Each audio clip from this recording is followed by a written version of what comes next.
Hello students, and welcome to one more session of personality development and communication skill classes. So in today's class we are going to study about leadership. What is the leadership process, how is it useful, and how leadership skills and traits can be used to develop your personality. So to start with, we'll talk about what is a leader or who is a leader. Leader is one who will motivate anybody to do something or to say embrace the skills what they have. So leaders are those who try to say make us aware of our skills and motivate us to do the things productively, efficiently, with care and proper guidance. So leadership is an art of motivating a group of people towards achieve a common goal. So a leader is someone who see things in a way which we may not do normally. So he is an innovator, a visionary who talks about things which normal people may feel are impossible, are difficult to do. It may be difficult, but the zeal to achieve it, that vision to see beyond the horizon, is that a leader. A leader should not be like a boss, or he is never a boss. He is empathetic, knows how to take care of people. So the concern for people is more, then only he can be a successful leader. Okay, so he puts people's needs foremost, then completion of the task. So leaders are one who takes people along with him. He is leading, but he is also with them. So that's why we can differentiate a leader and a manager. So a leader is one who looks after a team. A manager is only supervising or overseeing a team about what they are doing, what they are not doing, are they doing as per the rules, as per the orders. So a manager is overseeing, whereas leader is looking after about team, what they want, what they don't want, what are the problems arising, how can I help them. Then leaders cast a vision for the team. Okay, so it's telling about not how to do, it's telling about how you can do it in a better way. You can do more than what you actually have the skills. But a manager is an expert in doing the task.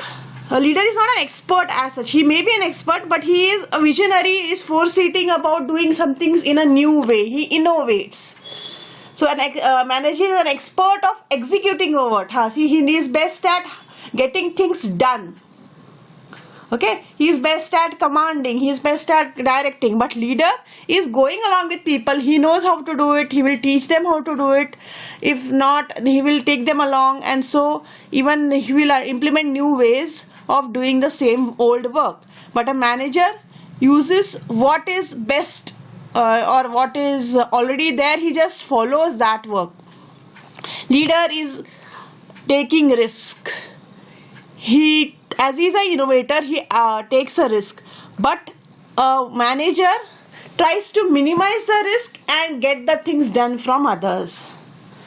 Leader focuses on relationship, whereas manager wants the target to be achieved. He focuses on the objective, the goal. So his task is very much centered towards focusing about the task completion or the project completion. But for leader, the employees or the followers upkeep, their concerns, their likings, disliking, their overall health is very much important. Then we'll talk about the different types of leaders. So leaders can be judged upon whether they are more towards individual or the goal benefit, or the people oriented. So we have 5 types of leader. One is called as a transactional leader, where he is justifying the work is equal to reward, means as per the needs, if the work is done, he will reward them accordingly. So he is based on goal completion along with people's concern people's health and so on. So a transaction leader is one who is, a modern day leader who is thinks about taking the team together. He talks about equal distribution of reward for equal work and so on. Then we have a situational leader. A situational leader is one where he is adapting as per the need. So these 5 types are the modern types of leadership. So situational leader is, he is changing his traits according to the needs. So when you talk about leadership, we can take the Indian mythology as a base for an example. Say as you know that in our mythology, the total time space is divided into 4 yugas, or yuga means the time, or say era. So the first era is called as the Satyug. The second is called as the Treta Yug. Then the third one is called as the Dwapar Yug, and presently we call it as a Kali Yug. So Satyug is a phase where it is considered that all the people are innocent, they don't know much about anything, say they are ignorant, they are innocent, and so we can attribute 4 avatars of Vishnu for these 4 yugas, if you're talking about leadership skills. So in the first yuga, that is Satyug, we attribute the incarnation of Lord Parshurama, that is the Vishnu's incarnation, Lord Parshurama. So Parshurama is a person who is, very much obedient. He is about rules. He is believes in that you have to perform accordingly. If somebody is doing a wrong, he is going to go and kill it. So Satyug is attributed to ignorant people. So when people are ignorant, we should have an autocratic leader. Autocratic leader means one who is like Hitler. Okay, he says that he is the boss, he doesn't trust anybody. So whoever is not going according to the will or as per the thing, he is going to kill them or punish them. So Lord Parshurama is attributed to autocratic leader, where he feels that, or not feels, it was actually like that in Satyug. The people were ignorant, they didn't know many things, so they had to be taught things, they had to be given some constitution or rule book. Then accordingly, if they don't perform, they will be punished. Then the second yuga, which is called as a Treta Yuga. Here we attribute Lord Ram, that is the Vishnu's incarnation of Ram Avatar, where people are becoming smarter, but they are saying, okay, rules are okay, but why should we follow when you people don't follow it? You show it to me, then we'll follow. So it is, like say a leader who is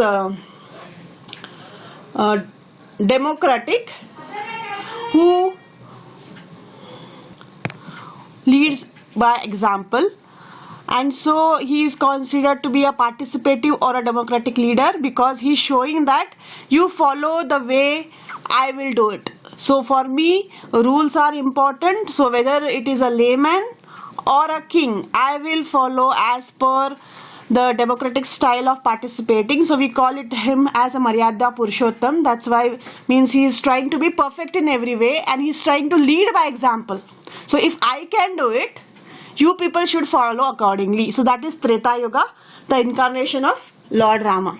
Then we come to the third era, which is called as the Dwapar Yuga. Here we attribute the leader as Krishna, the incarnation of Lord Krishna, where he is not taking the lead, but he is becoming a mentor.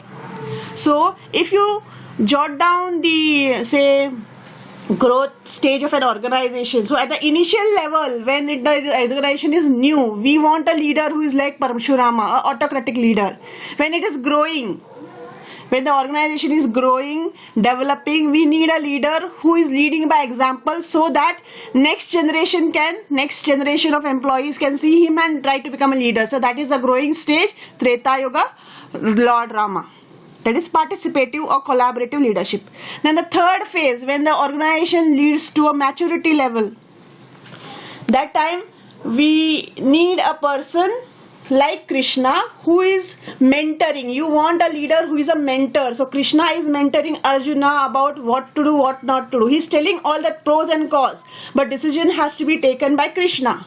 So Krishna is not considered as a leader who is, leading from the front. He is becoming a Sarthi, a mentor who is telling you the pros and cons, right and wrong, but decision you have to take. So this is about succession planning. Okay, so here you are doing adaptability, you situational leader. So based on that, he's changing the situation. So as per the so he's becoming a say a transactional leader or something like that. And in the fourth phase, where we call this as Kali Yuga. Kali Yuga is attributed to where people have become over smart and they don't listen to anything. Rules doesn't matter. They are breaking the rules. So this is a phase where we attribute it to Lord Buddha. Okay, where he is becoming sannyasi. He thought, okay, there is no point in telling these people don't understand. So he is foregoing the world and going. He is taking a sannyas. Okay, so this is called as a laissez-faire leader, where he has handed over everything to the next generation. Now you decide, good, bad, it's up to you. Main sannyas le raha hu, something like that. So this is a laissez-faire leader. Okay, so these four eras of mythology can be attributed to leadership, also to the phases of growth of an organization. So here situational leader means one who is taking all these four traits. Okay, whenever say the employees are ignorant, they don't know much, he becomes autocratic like Parshurama, like Hitler. When the organization is growing, they are becoming smarter, employees are becoming smarter, he is becoming participative like Rama.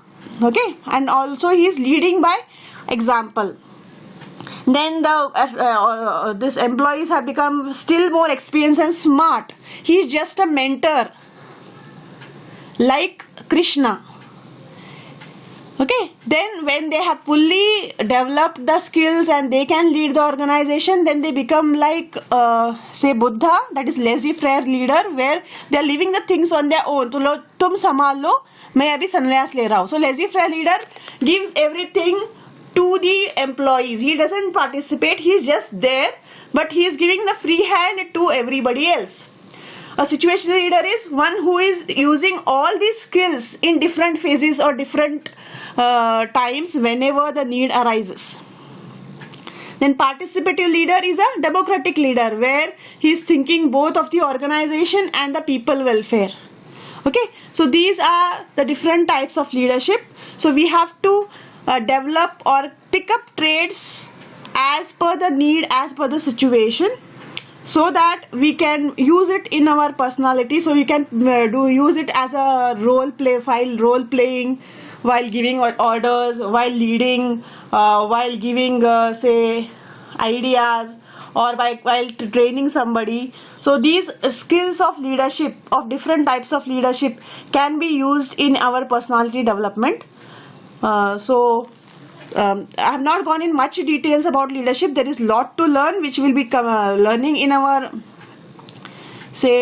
I think we have learnt it before also, or maybe in the next session or next subjects we'll be studying about this in detail. That is especially HRM or human resource management. We are going to study in detail. So this is a brief of how leadership traits can be used in personality development. So I hope you have understood. Any queries, please pop up the queries in comment section. Do like and subscribe the channel to get further notifications. So that's all for today. Have a good day. Bye. Thank you.